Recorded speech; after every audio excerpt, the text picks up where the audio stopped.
Welcome to the Knowledge for Men show. Your life will never be the same. Your level of success will seldom exceed your level of personal development. I want to die empty of regret. I want to die empty of my best work. We don't understand who we are. Instead, we're living out somebody else's narrative. What one man can do, another man can do. If it's been done, it can be done again. Being yourself and being your truest, most authentic self in every moment. If it scares you or makes you a little afraid, do it. Follow your heart and your gut. The first stage, I think, is finding you, like finding out who I am today. Stuff will not work. You will have things that fail. Success is when you're a happy, fulfilled person. How do you define success? It's your life, and you are the creator of the movie script that is your life story. Hey, if you wanted to ask me any questions about Knowledge for Men or any challenges you currently have and want me to help you break through, then check out my live weekly talks at kfmlive.com, where I share my biggest lessons learned about being the most powerful version of yourself and interact with the Knowledge for Men community live. To attend the next live event, go to kfmlive.com. Again, that's kfmlive.com. Hope to see you there and have a conversation with you. All right, guys, welcome to the show. I'm here with David Wygant, an internationally renowned dating and relationship coach, author, and speaker. It's actually his second time here on the show. I believe David was episode 6. This was last recorded in 2013, so happy to have him back on for a second run here. David, welcome to the show. Andrew, congratulations, man. Episode 6. My God. I can't believe it. And I remember I also gave you shit because I didn't want to be one of the first episodes. Remember I told you that? I was just like, how many people you got? Blah, blah, blah. And you were like so persistent. And I was like, all right, man, the guy's a good guy. It's like, I'll be on episode 6, even though not many people will be listening to it or few people will be listening to it, whatever. And here you are, rolling along, man. Congratulations. Happy for you. Yeah, this could be like 250 episodes later. This could be 256 or something like that. Not sure exactly. But yeah, things have been rolling around. Just haven't stopped. Just been working full time and loving the journey and really listening to all the guests as I interview them. Like just as much as my listeners are listening, I'm also listening and applying. And so happy to have you here because I remember that last episode. It still stands out to me as a top, let's say top 20 or so episode out of the 250 or so. Cool. I feel like Charlie Sheen. You know what Charlie Sheen said to Denise Richards? What was that? When he said to her when they were arguing, they got in an argument one time, and it was a very funny, candid interview. And he goes, why was she so angry? He says, I told her she was, in the top 20% of the women I've ever slept with, and and I don't understand what's wrong with that. And he goes, I've been with a couple of thousand women, so she's in the top 20%. He goes, that's pretty damn good, right? So I'll take the top 20%, man. I got Denise. You should call it now. If someone is in the top 20 of your podcast, you got to rename it the Denise Richards Award. Okay, so I got a live event coming up, so maybe I'll announce some Denise Richards Awards at the event. I'll get some trophies made. I'll go all in for you, David. Okay. Thank you. As long as I can help do that, I kind of like that. The Denise Richards Award. It's such a cool award. I like it. You can pass around. It could just be like this, vagina statue with, top 20% or something in there. Because, man, Charlie Sheen, what a whack job. Anyway, David, what's day in the life of David Wygant look like? I'm always curious what someone's life looks like, and it doesn't have to be glamorous. It doesn't have to be your best day, but what's the day in the life look like personally and professionally? How about today? You want to go for today? Let's see. Let's go today. Was start of the week. Yeah. Start of the week. It was a Monday morning. I woke up in my daughter's bed because she called me in there at 2:00 in the morning, and she came flying into my room. I heard this little pitter patter feet, and she's like, I gotta pee, and I said, okay, go pee. We'll go pee. You want me to come with you? And she says, yes. So I'm fine. And I said, you want to? She gets in my bed. I said, come on, let's go back to your bed, right? So we go back to her bed, and I wake up, and my morning was this: wake up, all right, And she goes, get up. So I made her chocolate chip pancakes, and we watched the rest of Honey, I Blew Up the Kid. So the kid went to be like a 72-foot kid. She got a kick out of that. I took her to fairy camp. You know what fairy camp is? When they get to make fairy wings and do artistic things because it's her spring break. And I got the best compliment from a female that I got all week. Her friend Ella Rose, I was tickling her and saying something funny, and she looks at my daughter and says, "Your dad's the funniest guy ever. He's the best dad." And my daughter says, "Yes, he is." And I went to the gym and worked out, and then went with my trainer and worked out, and then I came home and did another podcast interview with somebody else, and then saw my friend who's staying with me for a couple of nights, and we got lunch, and we went to Whole Foods, and here I am talking to you. I haven't really done much work today, but my team's doing some work. Rumor has it they're actually hard at work today. That's what I hope to that they're doing. So that's a day in my life today. That's good. How old's the daughter? The daughter is 5.5. 5.5. Okay. Yeah. I'm wondering, how do you explain when she's like, "What do you do?" Does she know? Not that you do anything illegal, but I'm just wondering, how do you explain? Does she understand? You know, it's funny. No, she just thinks I speak. And then yesterday I showed her, because I'm doing some new stuff on my brand, so kind of changing some stuff around because I like to be on the cutting edge, and I came up with a new thing that not many people are doing. So nice. Kind of growing the brand a little bit in that direction. And I showed her my new homepage video, and she loved it. She goes, "Oh my God." She goes, "That's your voice. You're talking over it." And then I showed her a really good video that I did on YouTube called Grains of Sand. And it's all about how we really get so caught up in so much of life, and we don't realize that if we go out and actually meet people, the majority of people we meet are never going to pan out to be anything: business contact, emotional contact, right. Whatever it might be, right? And I said, they're just like grains of sand. You just got to keep digging into the sand, and eventually some of it's going to stick. Some of it's going to actually pan out. So my daughter watched that last night, and she goes, "Wow." She goes, "That's a good message, Dad." And like, she doesn't really know what I do. She just thinks I go to work, and that's why we can't play.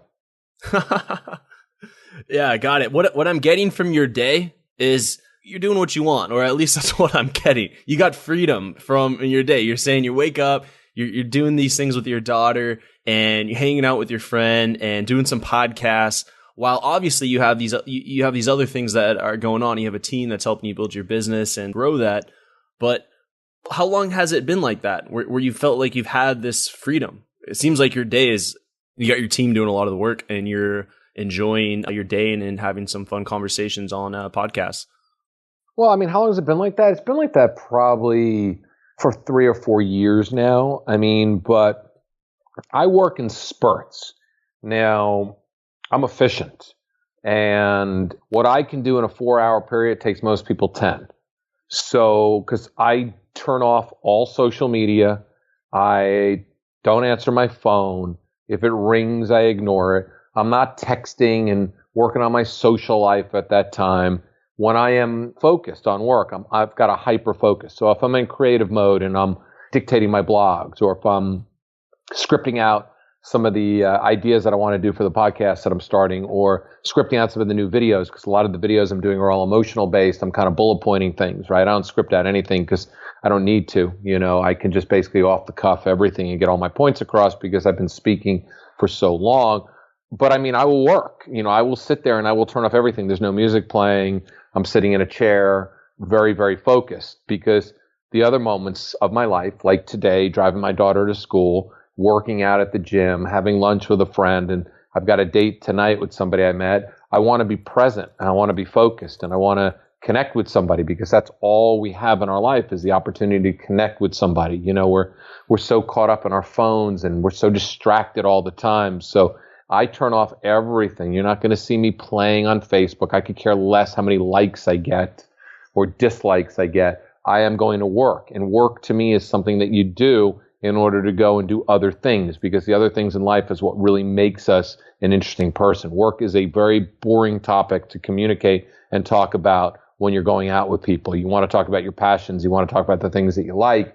So I've been like this for years now, and it works as long as you got the right people in place, and as long as you're very focused, laser focused when you're working. Success doesn't have to be something that you work 40 hours a day on, but you have to build it first. You have to, you have to be successful in order to live that selective life. So you do have to work your ass off to build something in order to live that selective life. Yeah, yeah.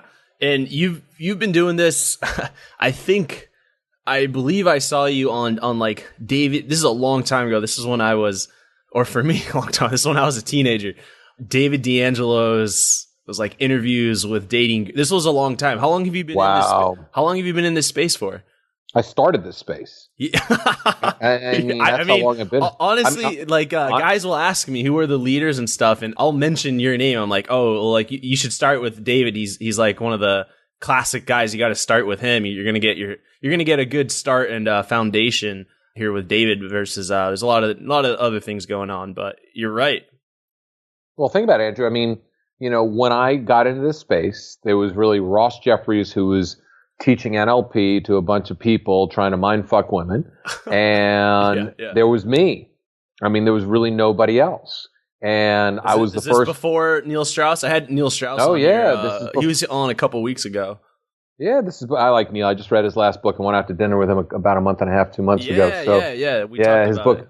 Yeah, his book's awesome. But I mean, there really wasn't anybody, and I was the only one really coaching. I mean, that's why the movie Hitch was based on what I did.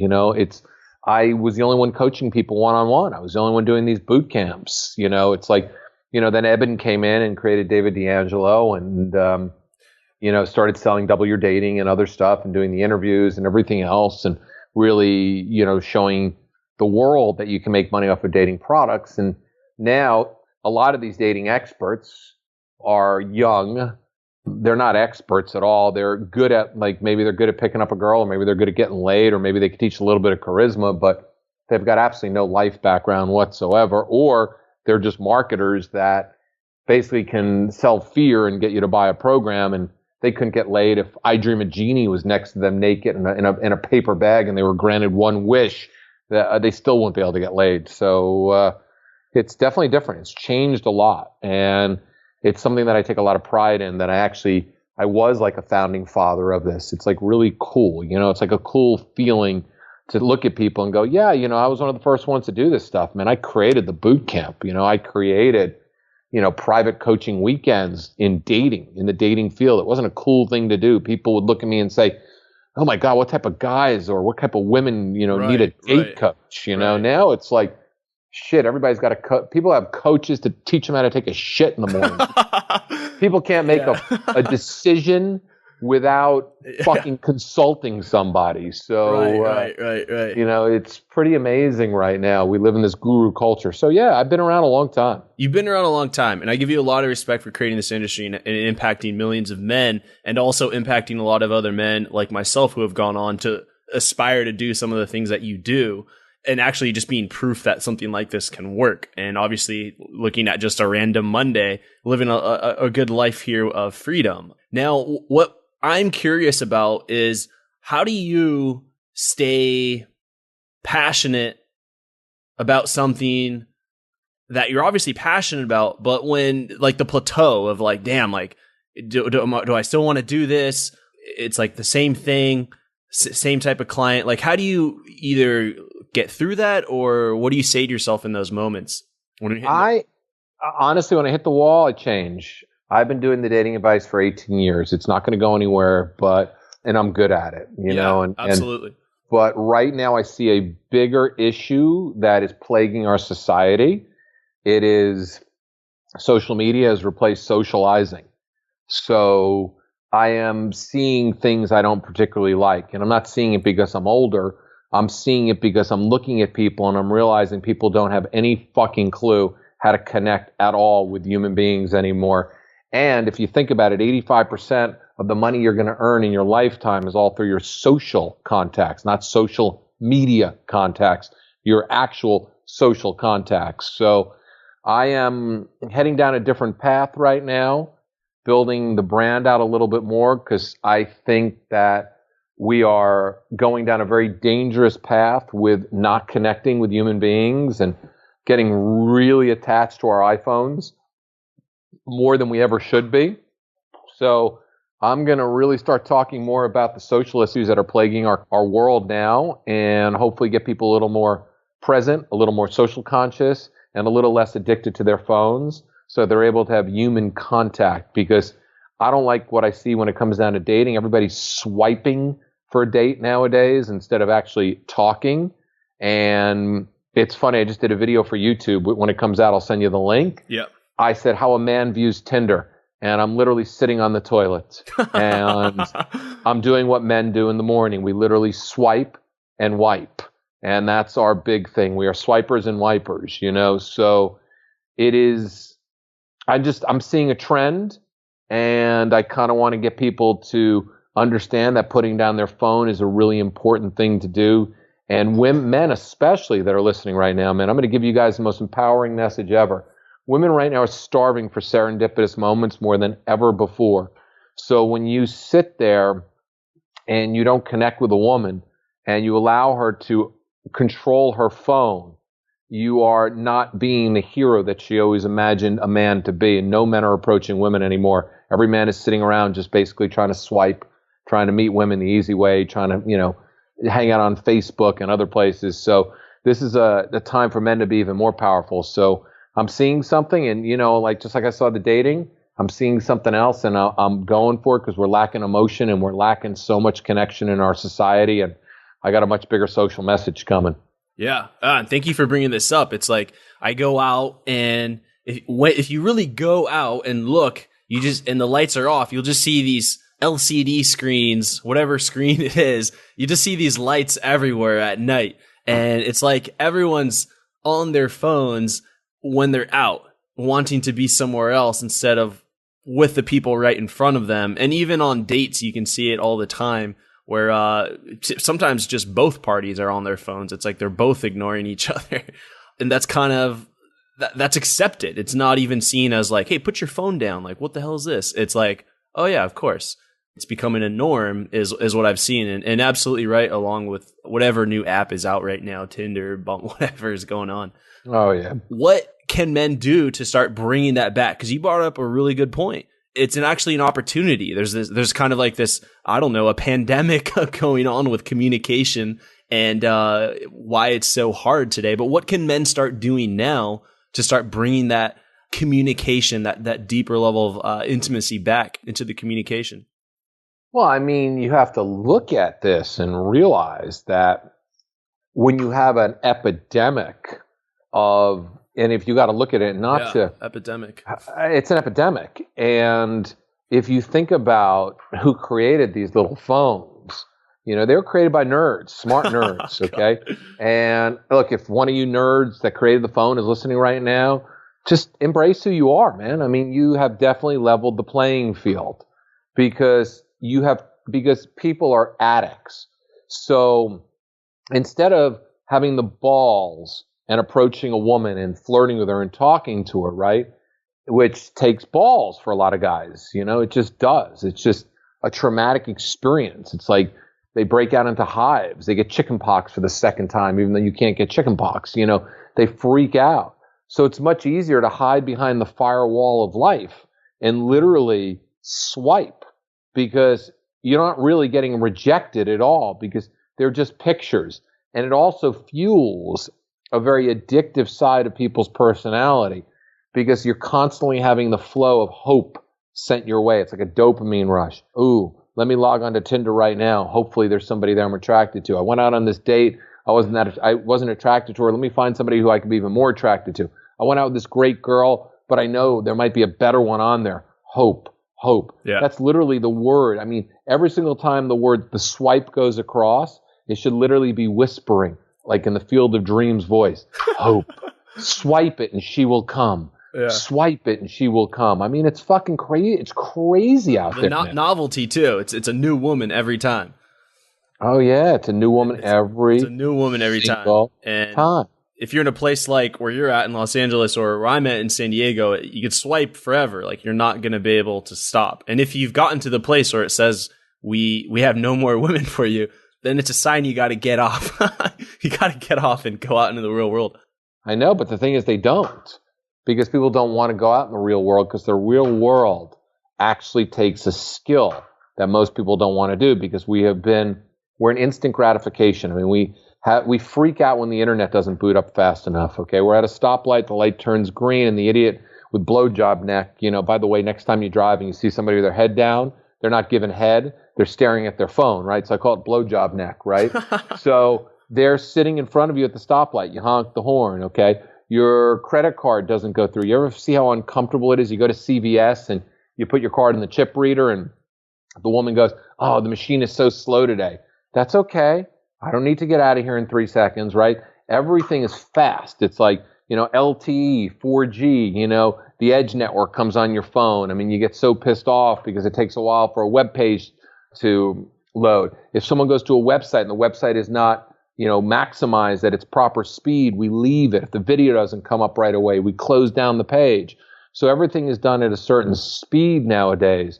So we don't even slow things down to really enjoy stuff, to even remotely have a connection.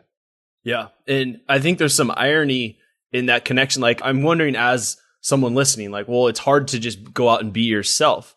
But the irony in that I see is, why is it so hard to be yourself when, like, the answer is to be more authentic and to be more real and honest with how you really feel? But that seems to be the hardest. And so we'd rather learn something. We'd rather learn something from someone to tell us what to say or who to be or what to wear, instead of just owning our life. Yeah, but it's more than that. It's a marketing message, okay, Andrew? Think about it, right? And I agree with you on that, but I'm going to add something to it. Ourselves is not enough. I mean, if you think about it, you go to a website and someone's got a self-improvement program, somebody you've never heard of, but somehow or another they were good at getting SEO. So you don't ever check to see what their credentials are, at all, because they've got some testimonials. They must be right. They must be good. And they read something and they know how to get inside, you read something and they know how to get inside your mind, the mind of fear. And it says, you're not good enough. We've been sold we're not good enough for so long that people actually believe they're not good enough, because what it does is it triggers in their subconscious programming. There's something called incorrect survival programming, which triggers in someone's subconscious programming, because most people who feel these insecurities have them because dear old dad or wonderful mom told them that they weren't good enough. Their brother was the doctor and they were the garbage man, so they're not good enough. Their brother got A's and they got B's. You're not good enough. The father was disappointed because the son didn't want to go into the family business. Well, you know what? You're not good enough to run the business anyway. Parents will do that to kids, and also friends will do that to you, because all of a sudden when you're growing up, due to peer pressure and stuff, you'll feel that you're not good enough. You're not as good as the quarterback or the wide receiver who played on the football team. You're not good enough as the guy that was banging the cheerleader and stuff like that. So by the time you become an adult, you've had all these messages of negativity. So now you're on the internet, and of course you can't be yourself, because your entire life people have told you you're not good enough. So you got to buy these programs that change your personality. And the fact of the matter is, all you got to do is become the best version of yourself, because God damn it, you are good enough. You just have never been allowed to be yourself, because no one's giving you the support, and most people spend time in the negative instead of the positive. Yeah, and how do we start to cultivate that self-love where we respect ourselves enough to where we can express ourselves, we can say what we want to say, and be who we want to be in public and with ourselves? I mean, you just got to realize, that the world and the universe is based on an energetic energy, and that energy is going to give you exactly who you are. So you've got to realize that the person that you are right now is pretty damn spectacular, is pretty damn good, man. You're a very unique, powerful person. You have to start embracing the amazing things about you instead of thinking about the things that aren't good about you. Think about what your positive attributes are. If you're a good, caring friend, if you're a great listener, if you've got a warped sense of humor, if you're into politics, whatever it might be. Start thinking about all the wonderful things, the wonderful qualities that make you uniquely you, and start embracing it. And then go to places where you're around like-minded people. Like I always tell people all the time, if you want to meet people, go to places where you can carry on a conversation, not go to a bar where you're standing there and the music's too loud and your hands are in your pocket and you're basically massaging your right testicle the entire night because you're playing pocket pool and you don't know what to say to somebody because you're in a situation that you feel awkward in. So you have to go to places where you shine. If you're really this geeky person that likes to do geeky things, go to geeky things and you'll find geeky girls that will find you absolutely brilliant, you know? Comic-Con. Yeah, exactly. Comic-Con, be who you are. And that's all you can be. You're never going to be me. You're never going to be you. They're not going to be you. They got to be the best version of themselves. That's how life starts. That's what self-love is all about. If you're going to try to be somebody else, then you'll go out on a date and maybe you'll be able to fake it when you meet somebody. But then you go out on a date and she's expecting that other person to show up, and you show up and she's all confused and thinking to herself, wow, who is this person? I want Batman. Why did String Man show up? I wanted Batman. I wanted that superhero I met, not this scrawny little geeky guy. So be who you are and embrace it, because you're an amazing person who you are. And you've got to do that. Once you do that, you change your energy and you change the way you are, and people start seeing you better, because life is all about energy anyway, so it's all 85% of life is nonverbal. So the fact is, if you feel great about yourself, you're already attracting 85% of the people out there, because everybody wants to be around somebody that feels good about themselves, that walks into a room and literally owns it. So it's just a game you got to start playing with yourself, changing your mindset and your beliefs so your outcome changes. Yeah. And I assume, just doing the work that you've done for almost 2 decades now, when you are being yourself, when you are sharing your message, when you are doing what you want to do and being the person that you want to be, that you get people who don't like that. You get these haters, you get these people who always have something negative or pessimistic to say against what you're doing. So I'm wondering, how do you handle the haters? How do you handle when you are being yourself and negative things happen from that? I'm going to quote Howard Stern on this, and I learned this a long time ago. When I first started in this business a long time ago, 2002, Yahoo used to put my dating articles on the homepage on a Saturday night. So everybody that was home miserable would read it. I would have 10,000 comments, half of them, this guy's a faggot, his hair is fake, the most negative shit in the entire world. And there's something that Howard Stern said a long time ago when he went on the Barbara Walters show. Yeah. She said, as a woman, only a woman can do, all feeling all neurotic and in her head, she said, Howard, how do you deal with the haters? And Howard said, if everybody loved me, I wouldn't be doing my job. At least I'm creating an emotion in everybody. So that's the thing. I don't care. You either love me or you hate me. Okay? I don't want any middle ground. I don't want to create a neutral feeling in somebody. I don't want somebody to say, hey, David Wygant, he's okay. That's neutral, or right? I don't know him. They're like, who is he? Yeah, I don't want neutral.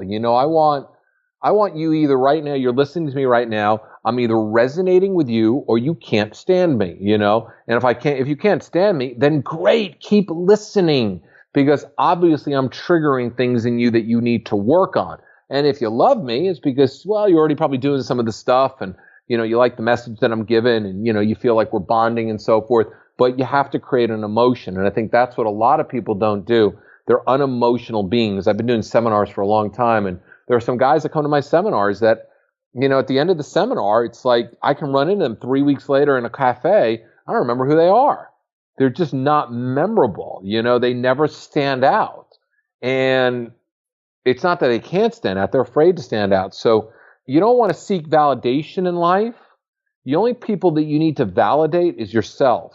So when you validate yourself, you're not seeking validation at all. You're just being really authentic and real and open and honest, and that's all you can do, man. People are going to love you or hate you. But the fact is, when somebody loves you, it's great. Just like women, either they're going to love you, feel neutral, or hate you. And let me tell you, there's plenty of women that are going to love you, and those are the ones that are going to give you the best sex ever, and those are the ones that are going to be the best girlfriends ever, and those are the ones that you want to be with, and the ones that don't like you, you're not going to change their opinion at all. You just need to learn the term, fuck them. Who cares? Oh man, that's great. That's great. And what I'm getting from this is to be more polarizing, to express yourself, to give energy, whether someone's going to like it or not, but you're leaving a lasting impression on that person so that you are memorable, so that you are getting something out there. Because if you don't, then we know certainly that nothing will happen. But if you do, the right people will step up. Well, look at Donald Trump. He's getting a lot of people stepping up. Look at Donald Trump, okay? Case in point. This all started 20-something years ago with O.J. Simpson, okay? O.J. Simpson, Judge Ito allowed the cameras into a courtroom during the O.J. Simpson trial 22 years ago, right? It was the first time ever a judge has ever allowed cameras into a courtroom. And what happened was it created reality television. You know, the network saw all the people huddled around the TV sets, and half the world hated O.J.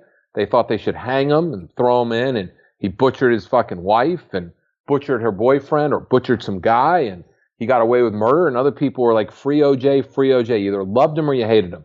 And if you think about it, every classic O.J. was the first reality star.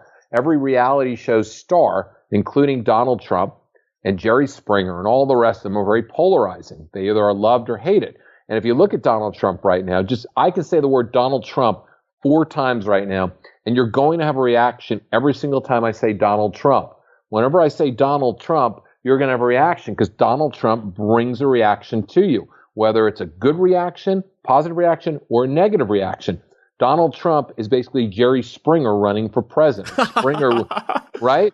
Springer was really phenomenal at also creating emotions. Right. So that's what you want to do.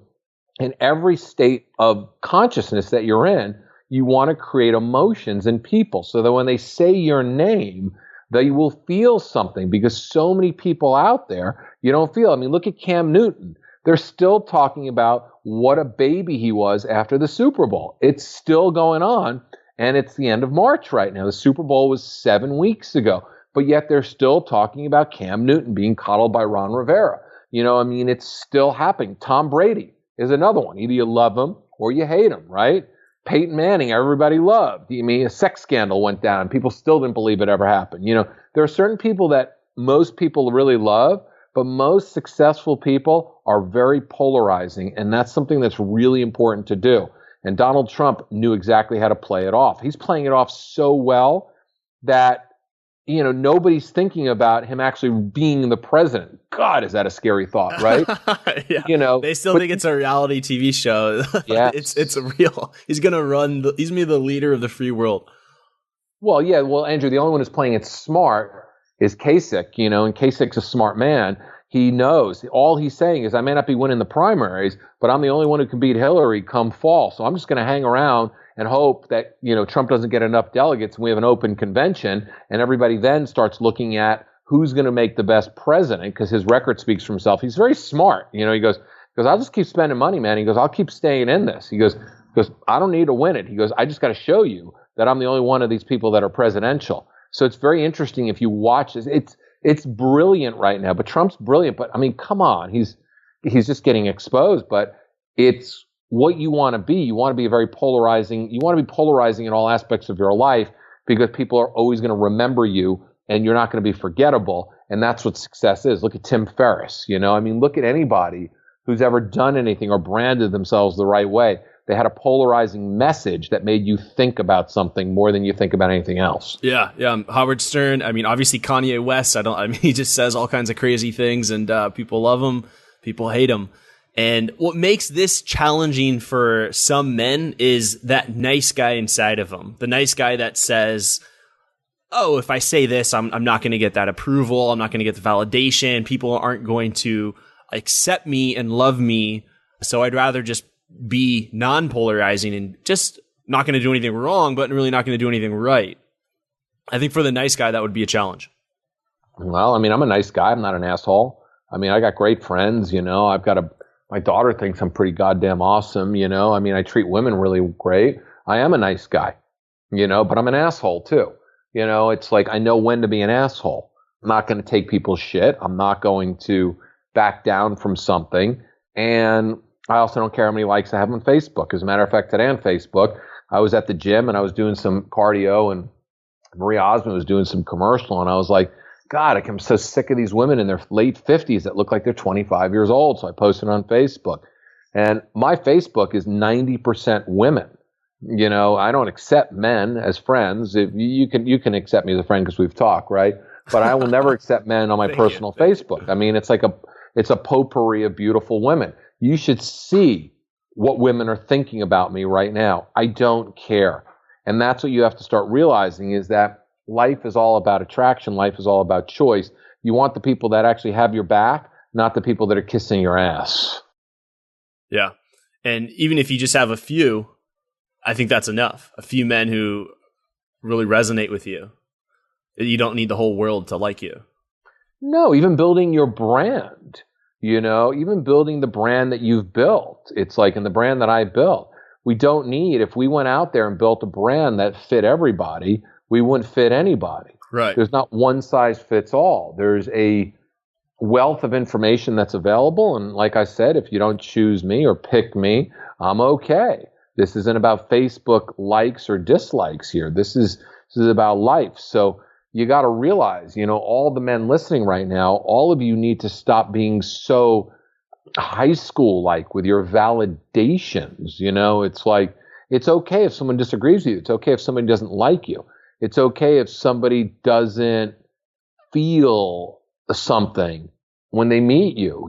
It's like, you got to practice abundance, man. You got to realize the universe has got billions and billions and billions of people, man. People are not going to stop fucking and saying, oops, I can't believe you're pregnant. So there's going to be more human beings being created at every possible second. So you have to realize that there are people out there that are going to like you, dislike you, have no feelings about you, whatever it might be. Just be okay with that. Yeah. Yeah. That's what I'm getting from this episode here, and it's just it's really refreshing. Let's now dive into the knowledge round. David, just going to ask you a few rapid fire questions here. David, you ready for the knowledge round? Absolutely. If you're tired of living the mundane day-to-day and just the daily grind and want to experience more joy and fulfillment in your life, then check out my live weekly talks and open Q&A with the community where I share my biggest insights on becoming the most powerful version of yourself to rise above mediocrity and create the life you desire. Register for the next upcoming event at kfmlive.com. Again, that's kfmlive.com. And hurry up before all the spots are taken. Hope to see you there. Welcome to the Knowledge Round, where the guests will be asked rapid-fire questions to give the audience invaluable pieces of wisdom to help transform their lives. Starting in 3, 2, 1, showtime. All right, David. First question here comes from, I was actually inspired by one of your video posts here, but how do you live a life of love? It's so funny. I got to send you my new video. How do you live a life of love? You give love freely every single day to every person that you meet. It's really simple. Don't expect a thing back. I tell my daughter she loves me, and if she tells me she loves me back, it's pretty good. She doesn't a lot of times. Her mom tells her she loves it, and I guess the mom trained her better. I love you, Mom. I love you, baby. I love you, Mom. I don't get that, but I know my daughter loves me, right? I go out every single day and I give love. I saw a little child today at Whole Foods, and her mom was shopping and she was eating her pretzels, and I started talking to her and I gave her love. I'm present with people. When I'm with my friends, I'm present. I give them the love. I give them the understanding. I give people love. I give dogs love. I give people love, and I expect nothing back, and I ask for nothing back, because in life there is something that you give, and it's called love. And if you give it, you will get it back tenfold down the road. So that's an easy question, man. Expect nothing and give everything of yourself. It's a beautiful thing. Yeah. I think that really goes well with business as well, too. Mm-hmm. With just all your networks and people and the fans. I like that. What advice would you give to someone who's feeling really lost and unsure of their direction that they're going in life? Check out, let it all fall apart and let it come back together again. So literally go somewhere where you can be in quiet. Lay off the television, lay off the radio, lay off everything. If you got a little bit of money left, take a road trip to nowhere. Go and literally dial in. I mean, this is a cool idea for those of you that are broke, and those of you that don't have any money, and for those of you that really feel like you're just not getting anywhere in life. You got a little money left, take a road trip somewhere. Pick a spot 100 miles away, stay in some random weird motel, and just hang out somewhere for a weekend where you're not near anybody you know, and literally start thinking about one thing. What are you passionate about? How do you want to spend your days? And just think of one thing and one thing only, and allow the answers to start coming to you. That's how you start reconnecting with what your soul is craving to do. Because in life, we have one shot to be ourselves. Like right now, you got one shot to be Andrew. I got one shot to be David. We have no idea. We can be reincarnated as fucking butterflies, So long as I'm a monarch butterfly, I'll be happy because they're the nicest looking ones, right? But we have no idea what we're going to be. We have no idea where our soul's going to go. We have no idea of any of that stuff. So you got one chance to be yourself. So sometimes you just need to look at life and do as Miles said to Joel in Risky Business. Sometimes you just got to say, what the fuck, and figure out what your passion is. Figuring it out is just saying, what the fuck? If today was your last day of life, or if you were given 3 months left to live, what would you do and how would you conduct yourself? Put some urgency on things. I like that very, very much. Higher sense of urgency on living. And what makes a strong, grounded man to you? Oh, man. A strong, grounded man is a man that speaks his mind and isn't looking for approval. Plain and simple. They know who they are. A well-grounded, strong man is actually a man that's of his word. He's a good father. He's a good brother. He's a good friend. He's a good person. He doesn't flake on people. He treats people with kindness.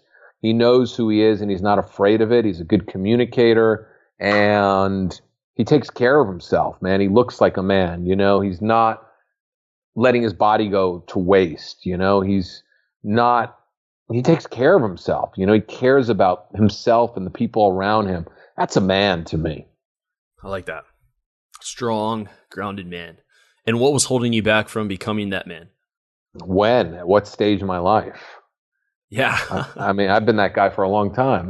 But still, what holds me back is sometimes, I can tell you what holds me back. I can tell you what's held me back at points in my life because, I'm still the most imperfect, perfect version of me because there's no such thing as perfection because a man also realizes that perfect doesn't exist. So he puts himself out there every single day and allows himself to fuck up. So hold me back is old stories, stories from childhood, the way my dad thought of me, not being, playing out that dynamic in relationships, being afraid to speak my mind at times in personal relationships. So we all got our own shit to work out that holds us back, and just recognizing it and really recognizing that it's just a process. So we all have things to work on at all times. So when you're aware of what you're working on, just be kind to yourself and just realize that you might have fucked up something or you might have done something in a relationship that wasn't great or wasn't awesome or, and just be okay with it, man. Just accept it and just say, hey, look,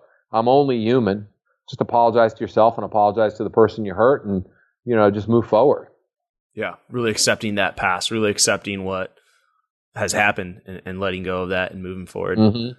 What are you reading lately? What are like 2 or 3 books in the last year or so that have been very influential for you? I'm not a huge reader. I think it's called The Surrender Experiment, Michael Singer. Yeah, that's a big one, yeah. Yeah, that's a pretty good book.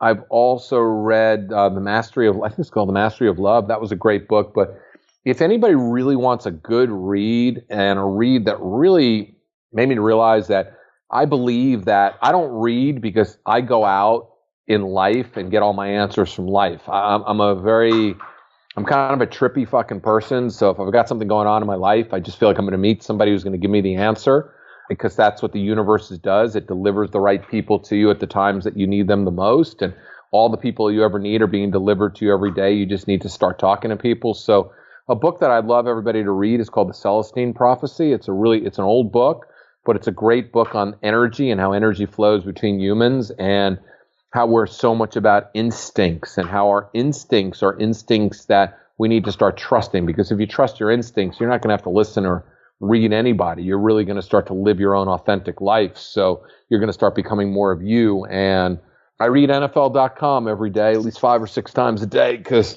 I love football and I like reading the politics articles, and yeah. Are you excited? I think from what I understand, LA's got a football team now, right? The Rams. It's cool. Isn't that 100%? It's done. Yeah, it's 100%. It's done. Yeah, it's 100%. But are you not happy with the Rams? Did you want the Chargers? No, I like the Rams. Don't take my Chargers. No, I like the Rams. It's a shithole, the Coliseum. It's an old shitty building. I love the fact that LA is getting football back because the Rams belong here in the first place anyway. So right. Yeah, that's what they. But I'm more of an overall football fan. I'm a Jet fan and I've been tortured my entire life, and I'm more of a fantasy football player and just the whole NFL. I kind of I think a man goes and plays football, man. There's no guaranteed contracts or anything else, and careers are shorter. It's just a cool game to me. Yeah, I mean, I like that. I like that LA's got football now. Yeah. You know, I like the whole concept behind that. Yeah, it's good. I think it'll bring a lot to the community. And another video that was really stood out to me, and what I'm really getting from you just from this whole episode is like you're really present, very polarizing, and really getting the most out of your day is what I'm getting from just my understanding of you. So how do we live today versus tomorrow? All right, well, the only thing that matters right now, Andrew, is you and I, man, talking. There's nothing else going on because tomorrow may not exist. Tomorrow's a mystery, and we have no idea how to predict it. We have no idea how to predict the future, because if I could predict the future, I wouldn't be talking to Andrew right now. I'd be on my own little island, and I'd be selling you all tips on what Apple's going to open up in the morning and how much money you should put in it, and if it's going to go up, down, sideways, or whatever it might be. I'll know who wins the World Series this year. I'll know who wins the Super Bowl. I'll know who the number 1 draft pick is, and I won't play the speculation game in life. So magic only happens in the present moment, and that's it. When you're present, that's when magic happens. When you listen, that's when magic happens. When you stay present and you realize that nothing matters more than just the conversation we're having right now, or those of you that are listening, when you do listen, you know, the only thing that matters is the concentration you have in this present moment, because the gems, the nuggets, the wisdom of life, the magic in life only happens to people that pay attention with what's going on in the magic moment called the present. Because when you do that, every single time you concentrate in the present, you've changed your future instead of thinking about your future. Because when you think about your future, it's just a thought that you're trying to manipulate. It's a story you've created. But when you're actually present, you actually have no problem at all creating a brand new future, because things start to change. Yeah, the power of the present moment. And I think a good book on that, Power of Now, Eckhart Tolle, very, very spiritual and high-level read, but very well worth your time. Yeah, I've got a couple of programs on being present. I mean, it's the only thing we have. You know, kids are very present. They're not thinking about tomorrow. And we actually are born and bred to be present, except we have been taught to think about the future all the time. If you don't do well, you're not going to get into a college. If you don't do well in your midterms, you're not going to, get a good job. If you don't do well on your exam, you're not going to get into junior high school. You know what I mean? It's like we're taught that. We're taught, kindergartners are present, first graders think about the next day. So it's the way our society is set up. It's set up all wrong. And this has been a very powerful knowledge round. We'll come out of that now. I'm just curious for yourself, like, do you have any books planned? You got a New York Times bestseller in you, David. I do, but I think it's a book that I'm writing right now, and it's a slow process instead of me doing a long process. It's all about the lessons a little child has taught me how to be a loving, more kinder, more present man. So I'm not quite sure exactly how I want to present it yet, and I've started writing it and doing some work on it, and I've got a cool new program coming out called Unstoppable Code, where it teaches men how to be unstoppable and present and fucking badass every single day of their life. So lots of things. I'm always working on things. There's never a day in my life that I don't have something literally churning in the background. Yeah, I like that. Do you see yourself doing this well into for the next, 20 years, just continuously creating things, adding things, writing things? Hey, I'm trying to stay present, man. I have no idea. All right. Yeah, I have no idea. All of a sudden, 2 years from now, you can come to me with some ridiculous thing you've worked on, and I can look at it and say to myself, that is so cool. And you go, yeah, well, I want you to be involved. And all of a sudden we become billionaires because we both came up with some app that got you, it was a Jedi mind trick that got you literally had to become present in 5 seconds or less. I mean, who the hell knows? Yeah. Yeah, I know. Staying present. I think that's key. David, how else can the audience follow up with you? What else is exciting? Oh, they should just check out my site because it's totally being redone right now. I've got an absolutely ridiculous new homepage, and I've got some new stuff that's going on. I've really, my videos are changing to social messages, some pretty powerful stuff that's going to get you to really think about life in a much different way, not just about meeting women, but the way you conduct your life as a man, the way you conduct your life as a father, the way you conduct your life as a brother, as a friend, as a lover. So all they got to do is go to my site, davidwygant.com, spelled Wygant, and just check out what's going on. Yeah, I like that you're going in that direction, and I'm excited for the new website makeover because I've seen that same website for quite some time now. Yeah, me too. It's so ugly I can't even go to it. You're like, no, it's my website. It's like, oh my God, look at that homepage. Who is that guy?